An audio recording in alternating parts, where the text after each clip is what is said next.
are they going to lose weight by having the surgery done? Not going to realistically lose 20 pounds. Yeah. I know people have done large tummy tucks, maybe like 5 to 10 pounds. The first few weeks, you might gain a little weight. Backers of the industrial war machine, John Bolton, Dick Cheney, switch sides to back her. That's red flag. I thought that was an inside job by the Republicans, actually. Yeah. I like J.D. Vance. I do too. Being vice president.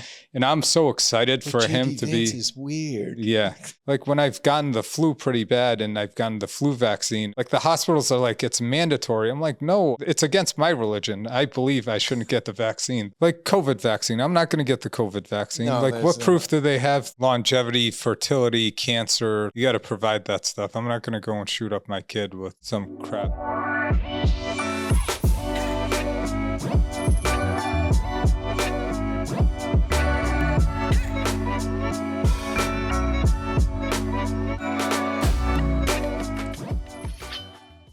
This is Doctor's Life Podcast. I'm Dr. Rozbeh Torabi. Dr. Radbeh Torabi. We're going to talk about a bunch of things. We'll see where we go with this. People wonder what you drive. So just recently, I know a lot of people search for cars and stuff, and I did a lot of research as usual with anything that I do. Yeah. And I looked at my lease on my Tesla and I was like, man, I'm paying this much for a car that's valued this.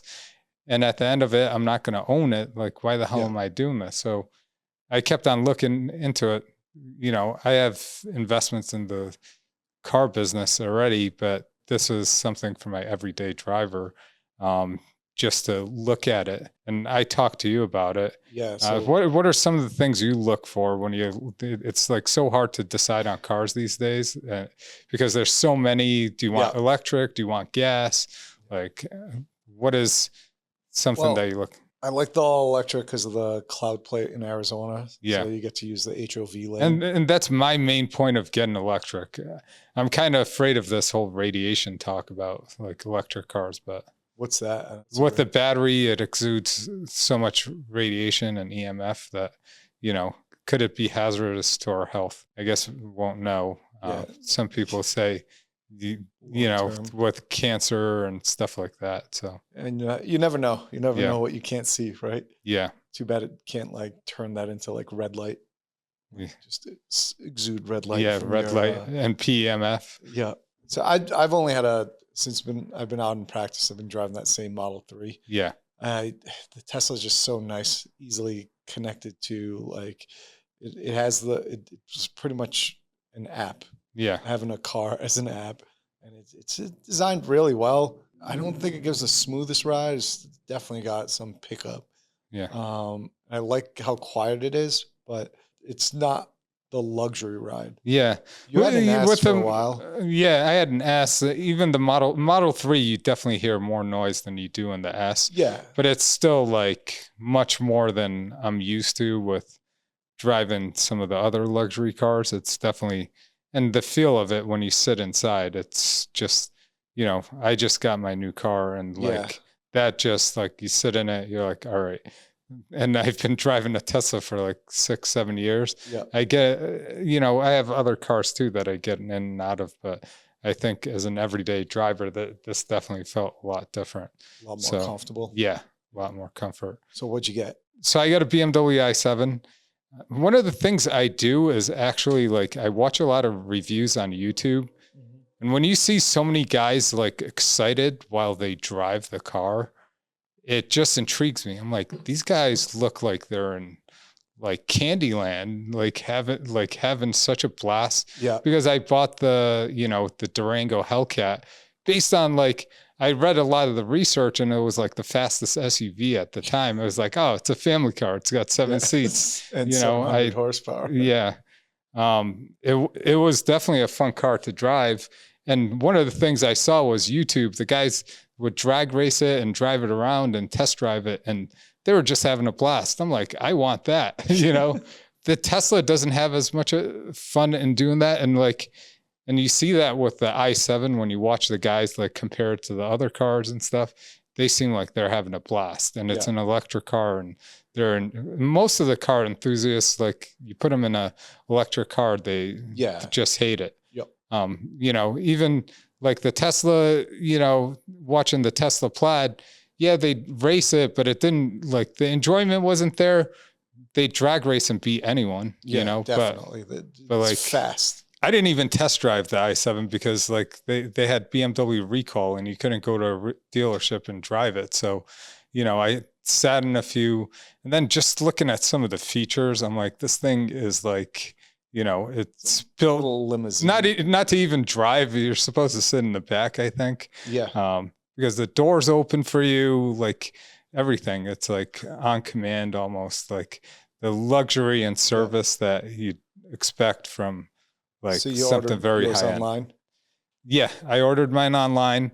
One of the best resources, like, I don't know, I came up on Edmunds, and I also read through Reddit and stuff. And like, I was reading through like Lease Hacker and like figuring out how to like get the lowest price on leases. But like Edmunds tells you what you should pay for the car, you know, and what people are, it compares to like national average and some statistics. And I put in some offers online, and this one caught my eye because although it was a dark car, I didn't want a dark, the colors just seemed like they fit in so well. It was like white interior with a dark outside. And I think the tints on the outside were one of the main things.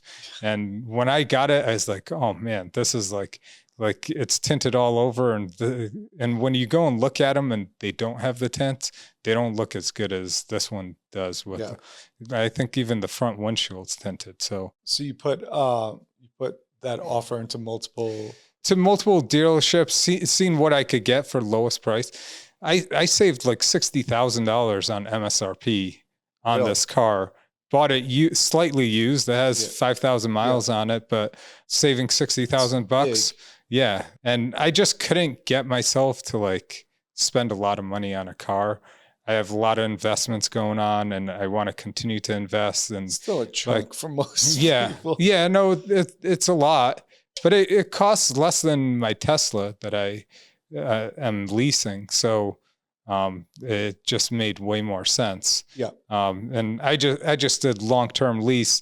A lot of people, you know, some people say you should just buy everything outright, but like if you do a long-term lease or long-term loan, which you can get 7 or 8 year loan and you have good credit score. What it does is, one thing I looked at was like, next time you go to take out a loan, if you have 6 months of good payments, you can get even higher loan for cars.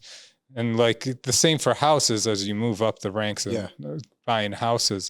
Otherwise, you're going to need to build that credit for creditors to find you valuable for them to sell your car. So I did this as stepping stone to continue to buy cars. I definitely can't continue to buy cars, and I'd rather invest in other things because with cars, I don't know, I've lost plenty of money on the multiple cars that I've put body kits on and, you know, wheels and everything. So for the future, like if I want to change out to, that's where the lease kind of, you know, you're stuck in it for 3 years or 4 years, where this, you don't have to worry about the mileage. You can keep it as long or as short as you want. How about if it breaks down or something though?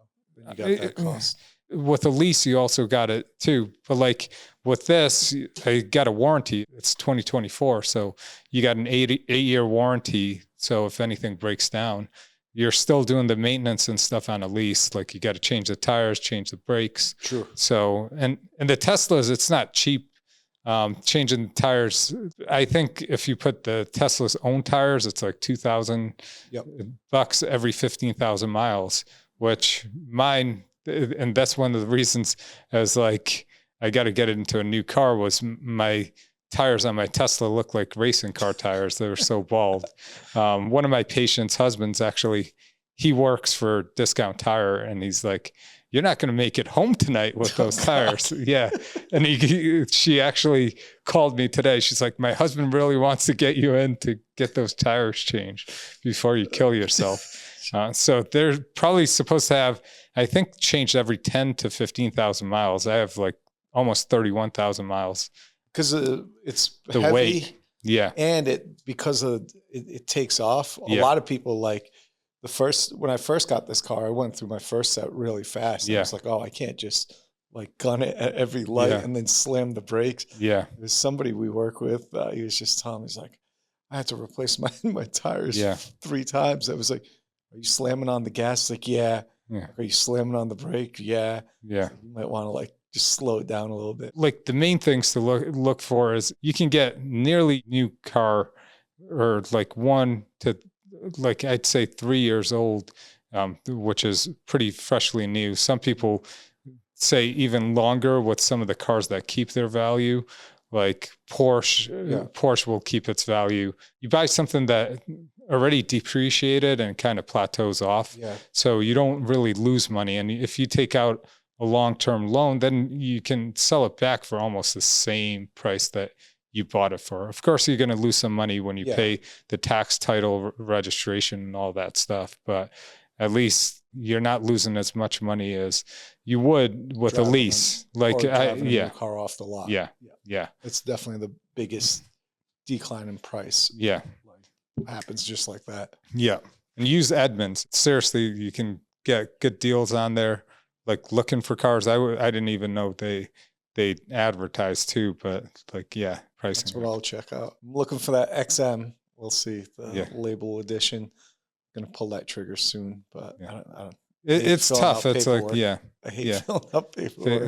I don't like changing my phone, not to mention my car. And also just adding a car payment and stuff. It's just like, for me, I'm like, I'd rather invest it. Anything, yeah. Take it to the casino. Yeah. That's what the car buying, we went through a few things. If you got questions about it, I've done tons of research, so I can talk to you about it. A little bit much. Yeah. He's my go-to source. Other things that we're doing on our dish is, we're coming out with a supplement line with someone we know. That's pretty exciting. We're going to be testing out the flavors pretty soon and testing out the supplement itself. We tried to combine as many things to build muscle for longevity and like weight loss. Not exactly weight loss, but when people are on weight loss journey, to be able to get them through that. All the goodies pretty much to make one to 2 products rather than having to take like 5 powders and 8 pills a day. Yeah. So with some of the most studied supplements in there to create a special powder. So you're rejuvenated in the morning. Instead of coffee, you can just drink this, and it'll bring you back to life. Why don't we go into talking about tummy tucks? What do patients usually come in for, or what are they asking when they come in to have tummy tuck or abdominoplasty where we're removing skin on the ab? A lot are technically like just moms. They've been pregnant. They can't get rid of, like when you develop a diastasis or split between your 6-pack muscle, you really can't like non-surgically repair that, or just excess weight or skin. So either excess fat, skin, or both around the belly. But why an abdominoplasty over liposuction? Can't you just have liposuction to fix it? It's a bit different. You can always just do lipo, but for most people, if you have that skin excess, if you do lipo, it's hard getting rid of that skin excess. I mean, we use Renuvia and Vaser. That gives you some skin tightening. But I think just, again, intra-abdominal volume or with like that diastasis, that's definitely one thing. And then it just matters the amount of skin laxity. So if it's somebody's skin that's like 20-something years old, your skin's going to bounce pretty well compared to somebody that's like 40. Other than if you've lost a lot of weight. Like any skin with stretch marks isn't really going to bounce back. Also, like just you can feel how thick somebody's skin is. Gives you some idea. So what's going to happen to the stretch marks for patients that come in that have stretch marks from pregnancy? Well, hopefully they're in the region where you're excising the tissue. So you just pull that down, cut it out, and close it up. Are they going to lose weight by having the surgery done? A couple pounds. I mean, like it varies, right? You'll lose just that weight that's removed. And a lot of people think it's way more than it is. Like not going to realistically lose 20 pounds. I know people have done large tummy tucks, but like maybe like 5 to 10 pounds. It's not a weight loss procedure. We have patients come in they ask for either liposuction or tummy tuck and think it's a weight loss procedure. Yeah. Some patients after getting it, they're like, oh, I gained 10 pounds. And the first few weeks, you might gain a little weight. You're more sedentary. You're not active. You also have fluids from surgery Water that haven't retention. haven't come off. So at the beginning, you might gain some weight. I think overall, most people want to keep the shape.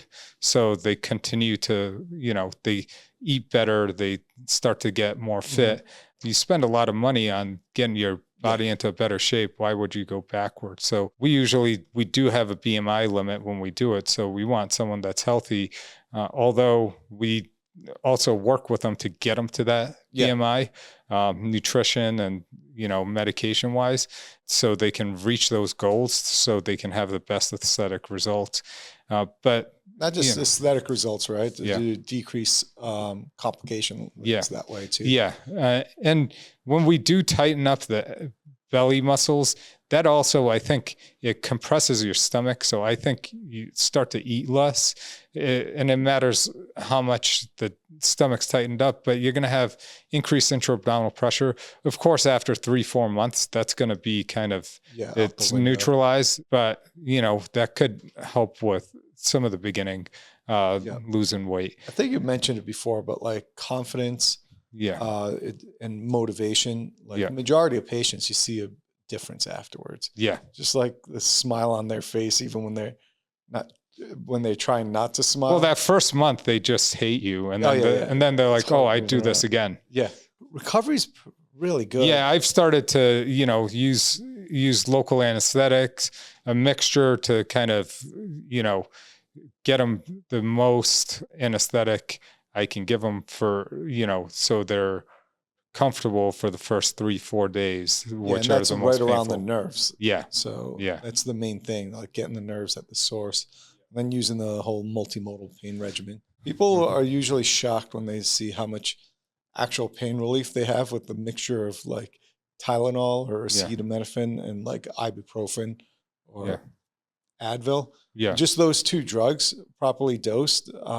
A lot of people minimize the amount of opiates they have to take. And it's a big surgery. Seeing people like that make it through with like maybe 1-2 days of opiates, like from last week. I was like, oh, I just took it at one night. I'm like, okay. Incision wise, what are your incisions? How do you decide where you make your incisions? Yeah, so the main thing is you got to place the muscle on traction superiorly, so that way you get like an idea where your incision is going to lie when you have the pull on it, rather than marking it and then closing. Biggest part are the markings. Yeah. It's usually about like 7 centimeters above the vaginal opening. Should hide well. It's curvilinear. Should hide well in underwear bottoms, bikini bottoms. Yeah, making the incision at 6-7 centimeters above the commissure is usually what I do, and I think that gives the best results. Sometimes even if you end up with a small vertical, that will even hide underneath an underwear or bathing suit. And that also gives you kind of a monsplasty. It gives you a lift in the vaginal area, which helps out with the aesthetic results quite a bit. And then laterally, we go to where the tissue is, right? Yeah. Like a lot of people are like, I don't want the big incision, but sometimes if you want the best results, otherwise you're going to end up with dog ears. And that's one of the things with the higher BMI you go, the longer the incision has to be to try to get what you can out of there. For the muscle plication, do you tend to use a permanent suture, or do you use something that dissolves slowly? Yeah, it's something that dissolves slowly. Yeah. Really thick suture, but dissolves over a few months. Yeah. I don't like using permanent sutures anywhere on the inside. I've had multiple patients, like they had abdominoplasties 20, 30 years ago. They get recurrent infections or seromas, after 20, 30 years. And I'm like, I know exactly what it's from. And I open up their abdomen and I'm removing the permanent Ethibond sutures, which, in training, I used quite a bit too, because we did tons of tummy tucks, and, some of the attendings were adamant about Ethibond and the permanent sutures, you want something that holds strongly. I love the Ethibond suture, but I don't love using it. Yeah. It's a great suture. It's permanent. It's soft. You don't feel it, but it's something that I just did a lady that, she had a gallbladder taken out, and, the sutures from her belly got infected afterwards. And she got sent to me from one of my friends that's a general surgeon. He's like, I can't get this thing. I even washed it out. She keeps on getting recurrent infections. And I was like, I know what it is. Just send her over and I'll take care of it. And it was exactly the Ethibond sutures that I ended up removing. So that's that. And then how about the belly button? What happens to the belly button? Make an incision around it, preserve the stalk. Once you draw that tissue down, you mark where it is. I know you like to go just by measurements on most people, and it's fitting for most people. Yeah. It's about 9 centimeters above like the incision line. Bring it back up, suture it. I know everybody does something different. They've tried to research it. I personally like that smiley face. Yeah. But I like to make that smiley face incision on the belly button too. Yeah. And on the hole you make to bring it out. I think that gives the best look, because that top of the belly button sinks in, and obviously taking a ring of fat out where the belly button's coming out too. So that gives you like the nice contour, kind of hides the incision around the belly button on the inside as well. And for the belly button, do you tack it down so it shortens it, or? It matters. If it's higher BMI, I usually don't. Yeah. Where I think they could actually probably benefit from it more, but I don't want to put too much stress on it, like decrease the blood supply and like run into like a dehiscence or the umbilicus dying out. It's case by case. How about you? I tend to do more. I tack it down because I just think it hides that incision line pretty well. So how long that lasts for my patients, even long term, I've seen it, even using like Vicryl or something to tack it down. Yeah, I think if you get the initial scar tissue, I don't tack it down like in the traditional sense. I usually do 1 to 2 points. Yeah, I do 2 points usually. Yeah. So that superior point, I definitely do. Yeah. That does, again, give that natural hooding of the top portion. If you get that, I think you'll get a good result. Do you perform lipo with all your tummy tucks? And how aggressive are you with the lipo? Yeah, so in training, they tell you not to, and some old school people won't do lipo. I would say I'm on the aggressive side with the lipo, and gradually, year by year, become a little more aggressive, especially around the flanks. Even not if it's not centrally. Centrally, I do enough to get a good contour. Yeah, I still do it centrally, and it's pretty much every patient, unless like you get a rare one where it's just excess skin with zero fat, and that's just have. Yeah, I like to mainly do like lipo 360 on everyone that I do a tummy tuck on. I think it's so important to do the lipo 360 unless they've already had it. Trying to get that curve on the back is like so hard from the front, even with the angled liposuction cannulas. So I like to get the contour of the back first and then flip them over and then contour the front and then take out the skin. It gives you multiple angles for the sides too. Yeah. That's the nice portion without making an incision on the upper thorax. There was one other question. Do you have any other questions from tummy tuck? Drainless tummy tucks. That's what I was thinking about, actually. I don't do drainless, but I do it in similar fashion. But we tried it. We did it for a while for the deeps too. When we did the deeps on smaller, lower BMI patients, we would not use a drain, but now we still leave a 15 French drain. And we do it kind of the same way as the drainless tummy tuck, which the main point of the drainless tummy tuck is the progressive tension sutures, which I think are huge. And like, I think it's very important, especially if you're planning on getting a very, very thin scar, because that prevents the skin from retracting upwards as people stand straighter. And it keeps, so the width of your scar is going to be much smoother with that.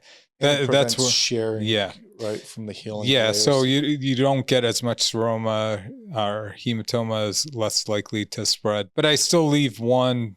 So I've gone down to 1 drain instead of 2, and lower BMI, higher BMI patients I use 2.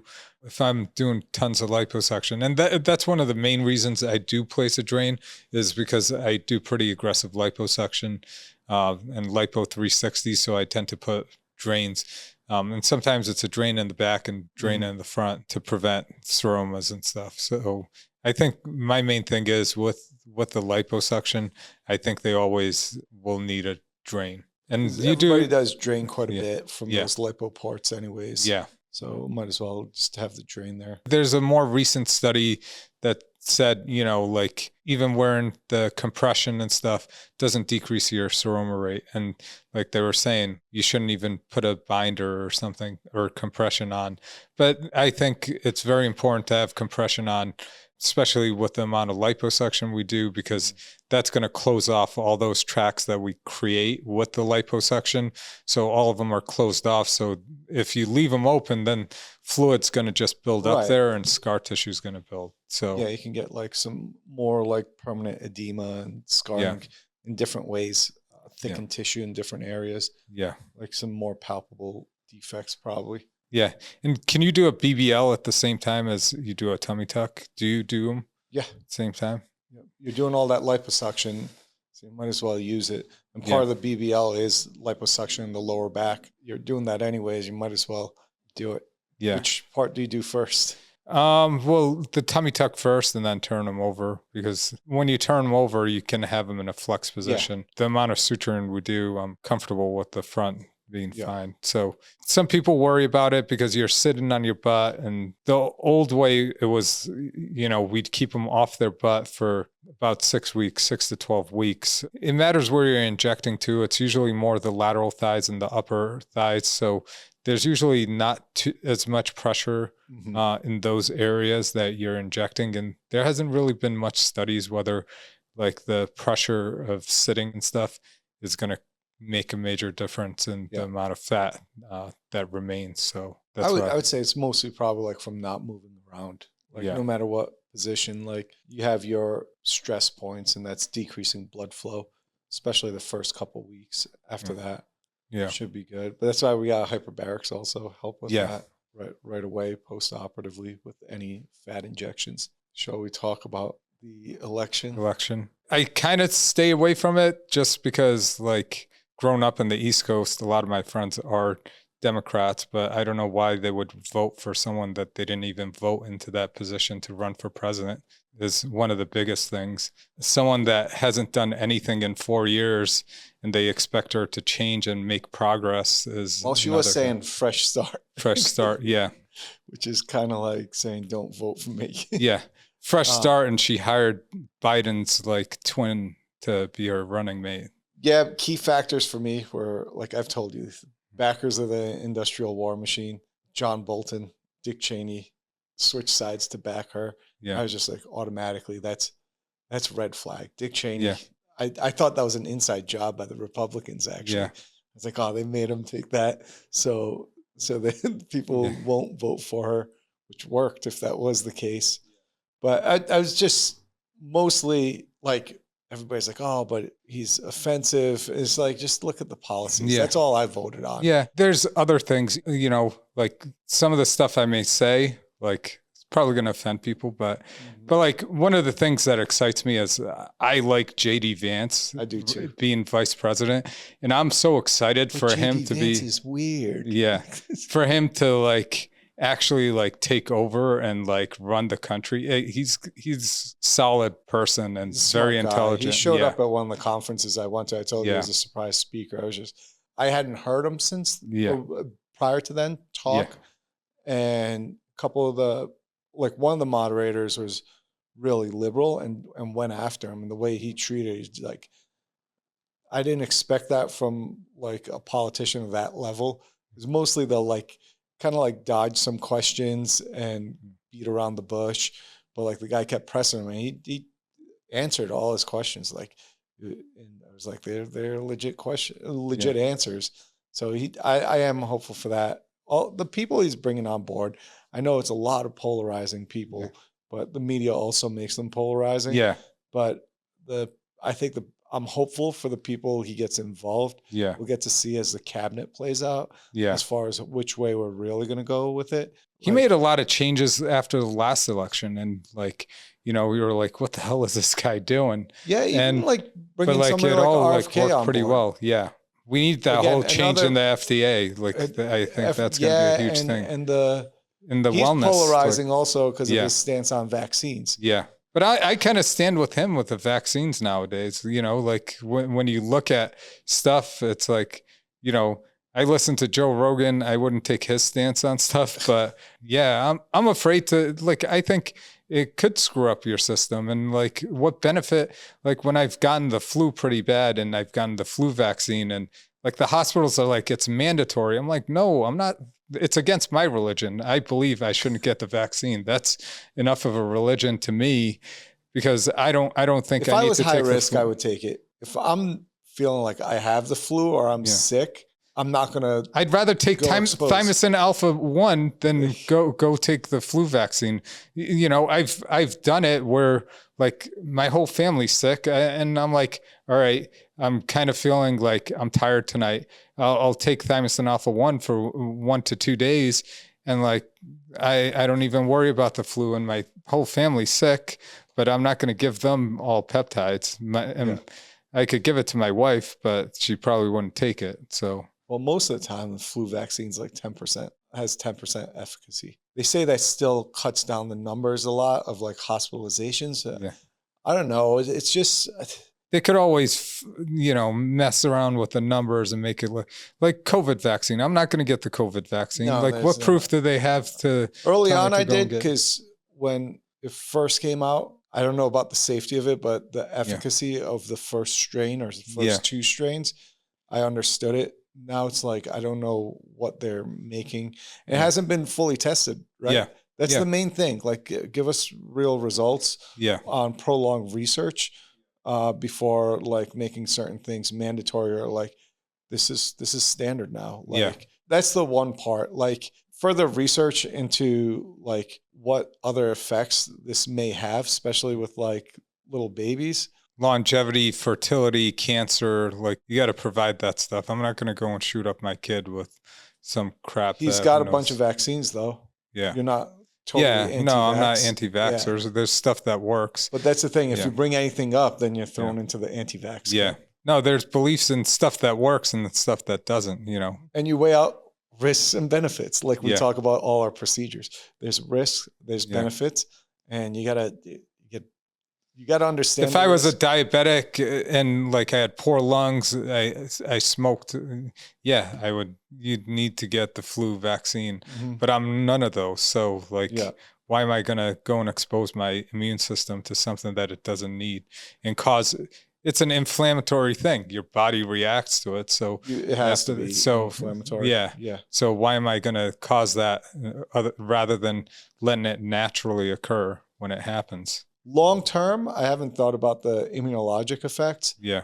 Because there's probably some type of crossover from prior vaccines you've gotten to future strains. Yeah. I don't know the full science behind it, but like just that part of my brain from the immunology research years is like building up the memory cells. Like if you're getting it every year, you're building up certain memory cells. I don't know if it's useful, but you're building up memory cells. But don't you think these viruses are probably like, they're much smarter than this, and they're changing their DNA in ways that like, we can't stay ahead of them? Viruses are really dumb because they're like the simplest organism, right? Are they an organism still? But they still tend to affect a lot of people. They mutate in insanely rapid ways. Yeah, like we had COVID. You can't say they're dumb. Like there's just no way to like actually get rid of a virus. Yeah. And the reason they mutate is because they can't be as lethal all the time. Yeah. Because viruses technically need a host. Yeah. A virus is nothing without a host. And if it's gone, killed off all of it, all of the hosts, there's nowhere for the virus to live. That's where our election talk went. Yeah. Well, it becomes into vaccines, a huge topic that like, last election was like they hit it on that Trump didn't like get people vaccinated quick enough or get a vaccine. in the makings quick enough. That's why like COVID spread in the US, and which wasn't totally the truth, but everyone was freaking scared at the time. So yeah, and we they didn't made know anything. irrational decisions. We didn't know enough. We didn't know enough. And I don't know, in New Orleans, we were like, our hospital got overthrown like pretty fast. Like within a couple weeks of COVID like becoming a thing, we were just like, well, it's good we got one last Mardi Gras. And Yeah. it was like the first super spreader event in the US because a bunch of states, first case, they traced it down to Mardi Gras that year. Well, Arizona did, you know, they shut down for 2 or 3 months and then they opened things back up, which was like, I think was probably the biggest mistake, because I saw all my friends that are out partying and I'm like in the hospital, like all messed up and gowned up. I'm like, this shit's not going away, and it hasn't gone away. And I was the surgery chair, so I was like canceling cases and like people are going and partying. I'm like, and then, you know, they shut down like after a few weeks. I'm like, it was the dumbest thing. I'm like, these people thought COVID was over after a few months. And well, we canceled. It just got worse. Rom's bachelor party was supposed to be in Miami, and because of a breakout in Miami at that time, because Florida wasn't shut down. Yeah. We diverted to Encinitas for just renting out a house and hanging out rather than going to party. Because we were just like, you know, we might be fine, but if we're not, we all have to take 2 weeks off, and I can't afford to do that right now.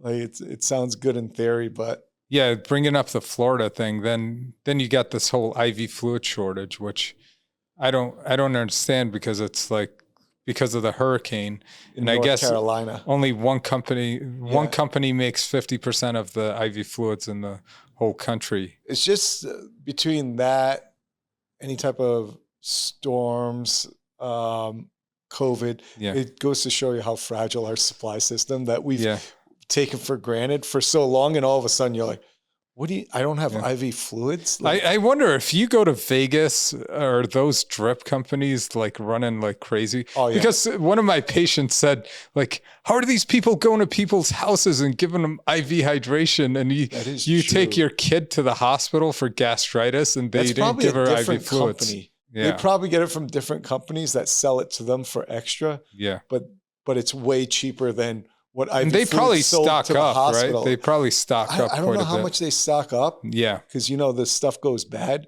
Yeah. So I bet you they, like, if you price them out, the stuff for the IV hydration labs that you see is probably more expensive than the hospital ones. Yeah. But what the hospital and insurance companies pay for the one at the hospital is probably at least 10 times more than going down the street and getting IV fluid. But like, I think FDA has part to do with it too. The main big company probably, it's a whole regulatory capture.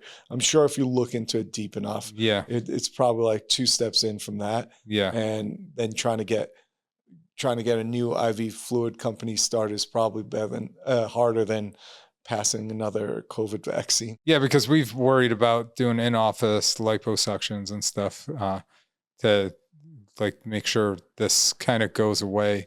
You know, we're still able to get some salt water. What are we doing here? Yeah, just pour some salt in the water, purify it, inject it. Yeah. So I'm hopeful for the next 4. So we just have to see step by step.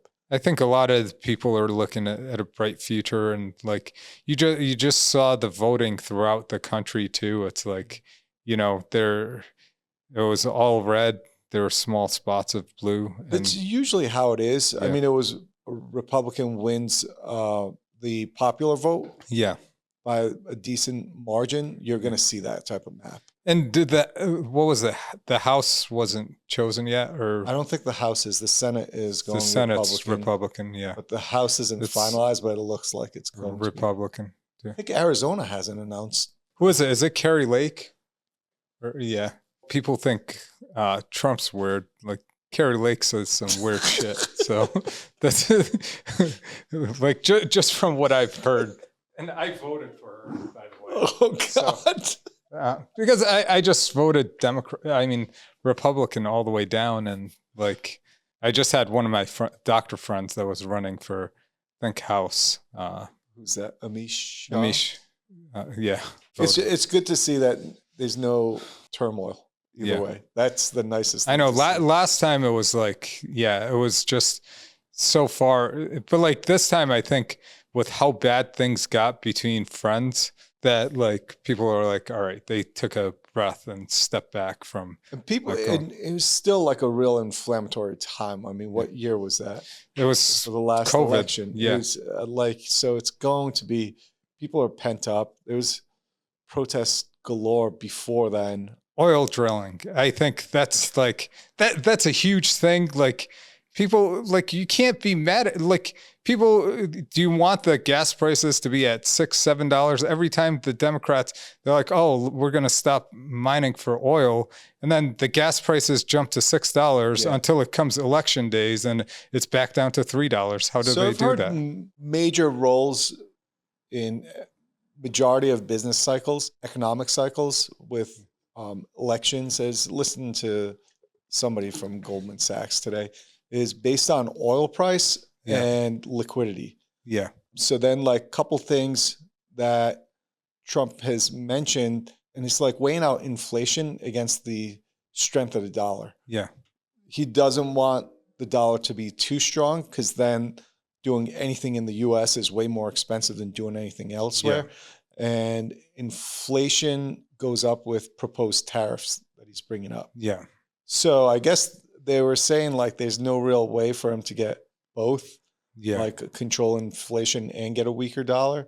But I guess like if you drill a crap ton of oil and drive the oil price down, then you could potentially, I don't know if that would be enough to control inflation while driving like the dollar strength down. I just like the whole idea of like US being able to get their own oil and not to be self-sufficient. Yeah, self-sufficient. You're not. Then you make more decisions with what's best for you, right? And you're not dependent. Like we were just saying with like supply systems, supply shocks and stuff. Like our systems are pretty fragile, so being more independent is probably a good thing. People are afraid they're not going to be able to get their Alibaba toys and stuff for Christmas. It's not going to be as cheap. Yeah, so might as well just get it before now. Christmas. Yeah, get January 20th. Is that inauguration day? Or, get all your instead of but like instead of printing money, like if you're drilling and getting oil, and that's pretty much like printing money, but actually like making yourselves money, like to kind of pay off the deficit, right? If you're doing it to good level, kind of, but it's a little more complex than that. Yeah. Same thing. Like they say, like it's going to mostly benefit those energy companies. Yeah. That's where it's going to come. But they also take a margin. So I don't know how that would like. But they tax them. Work. The U.S. taxes them, right? They do. There's a tax. They do. Yeah, that's definitely like captured on larger contracts. Yeah. Definitely. Like the industrial war machine. Yeah. Like we're going to send money to Israel and Ukraine, but they're going to buy those weapons from likely Boeing. Like spend money on defense contracts here. Those are our tax dollars going to them to buy stuff from larger corporations here. So I don't know. It's capitalism, I guess. Yeah. But it's better that way than people thinking they're getting a raise for their hourly wage, and then where the corporate system's going to take that out from their salary as taxes, and like the groceries they're buying that are owned by the same company. Cost of living goes up way more than your hourly wage does. Yeah, we can continue to give you a raise, but we're going to raise your grocery store price. $18 a dozen. How are you going to, you're going to work an hour to, pay just for the eggs you're going to eat. Yeah. I think some reasonable wage increases, but again, you got to let the markets speak. Yeah. You can't just. Because it almost doubled, like what? I think Cost in the last 4 groceries. No, just the wages, minimum wage. Like I don't know. Like I think before this election, our MAs were half the amount they get now. That's like back pretty in 2020. Big. Yeah, you're saying. Yeah, but there was a lot of things. Like people starting out, I think minimum wage was probably $13-14 an hour. It was less than that, I think. Yeah. That's multifactorial. That's not just one reason. There's a lot of people that left the workforce. a lot of people that didn't want to work, Yeah. could afford to stay at home. And so it would take more to get somebody out of their house to come. And on top of that, price of everything was increasing. Yeah. So it's like, okay, well, I have to make a living Yeah. like that. I can't just do work and lose money on this too. So it's kind of like, I don't know, profits and losses, maybe. Yeah. Am I giving people too much credit? On this episode of Doctor's Life Podcast, we talk cars, how to buy a car, politics, tummy tucks, the inside out, any major questions patients usually have for us. Anything else we talked about? I think that's most of it. Hopefully we don't piss too many people off. Yeah, and we'll look to a great 4-year future. Yeah, here we go.